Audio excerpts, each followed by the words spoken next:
Welcome to another deep dive. Today, we're plunging into an idea that might just completely flip your perspective on business brand building, maybe even how you tackle big challenges yourself.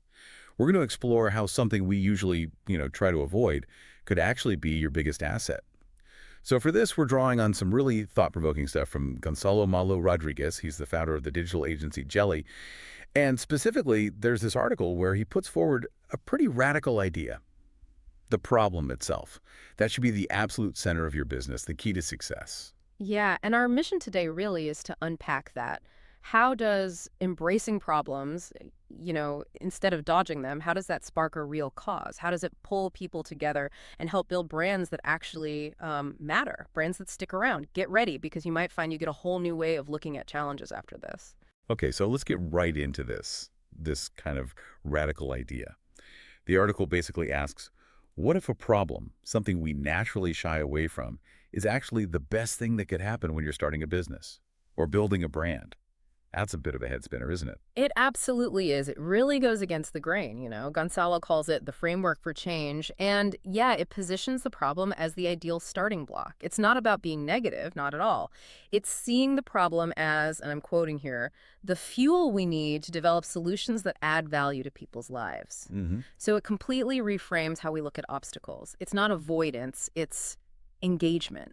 Right, so the problem isn't just something to overcome, it actually powers the whole thing. Like, it gives it energy. Yeah. One point that really jumped out at me was this idea about clarity. How does a problem bring clarity? That feels counterintuitive. That's a great point, and it's kind of the core of the shift in perspective. The article puts it like this. It is precisely the problem that defines our purpose, generates focus, and brings us absolute clarity about the next step. Think about it. Without a clear problem, what are you even aiming at? Your efforts can be scattered. Okay. But with that specific challenge, that pain point, suddenly the path to fix it becomes much, much clearer. It forces you to actually define why you're doing what you're doing in real terms.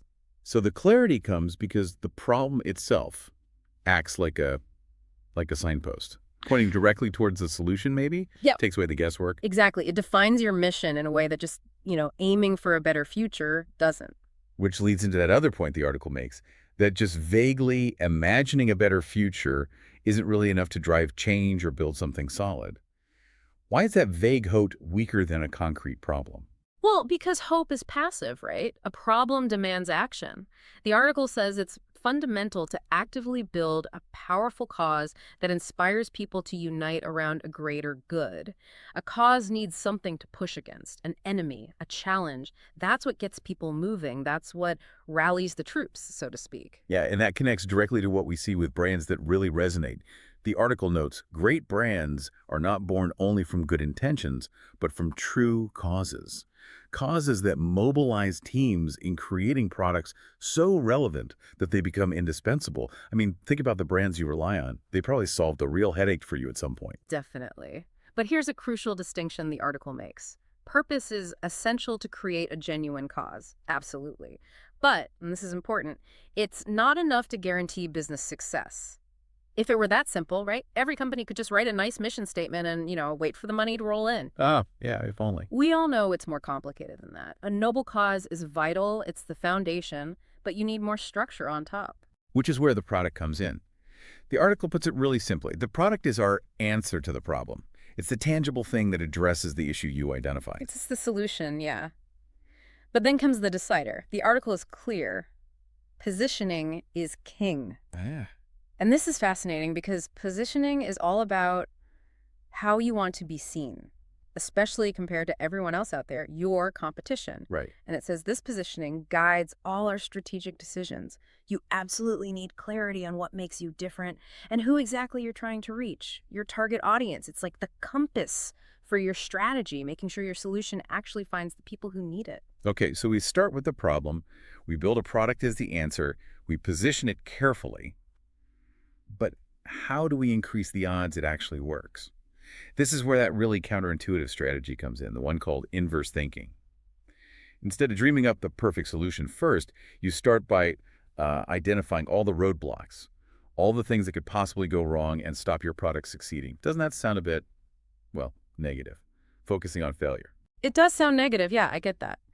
But the article argues this approach is actually practical, intelligent, and powerful. Why? Because it forces you to anticipate the hurdles, to build solid strategies to overcome them before they hit you. It helps you avoid mistakes right from the start. It keeps your focus on real and sustainable results, not just wishful thinking. It's about building in resilience from day one. Right, building resilience. That makes sense. This inverse thinking, focusing on what could go wrong first. It really reminds me of Charlie Munger. You know, his famous Oh, line. yeah. Which one? The one the article quotes, avoiding stupidity is easier than seeking brilliance. That feels like the same philosophy, doesn't it? It's a perfect fit. Exactly. It's not about being pessimistic, it's strategic realism. Munger nailed it by systematically figuring out how you might fail and then taking steps to prevent that. You've already massively boosted your chances of success even before you try any brilliant moves. And the benefits are huge, according to the article. It saves time and energy you'd otherwise spend fixing unexpected problems. It substantially increases our chances of success.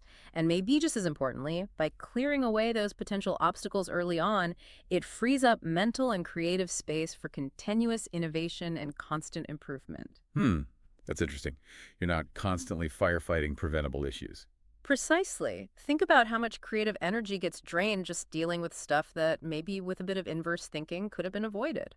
So let's circle back then to the main takeaway from all this. It seems to be about the deep, deep importance of problems, that we really need to value them, to learn not to instinctively run away, but maybe lean in, embrace them. Yes, because a problem isn't the end of the road. It's framed here as the spark that feeds a genuine cause, unites people, and builds strong teams. It's the origin story for solutions that actually mean something. It's where real innovation often happens under that pressure. And ultimately, it is what brings us clarity and motivates us to act with determination and purpose. The problem provides the why and the what next. Absolutely. So if you connect all these dots, the insight here is pretty transformative, I think. True innovation, lasting success in business, it often doesn't start with some grand abstract vision. It starts with the messy, sometimes uncomfortable reality of a problem that needs solving. So here's something to think about as we wrap up. The next time you're facing a challenge, a difficulty, instead of just wishing it away, ask yourself this. What problem are you dealing with right now that could actually be the spark, the very thing you need for your next big breakthrough or maybe your most meaningful project yet?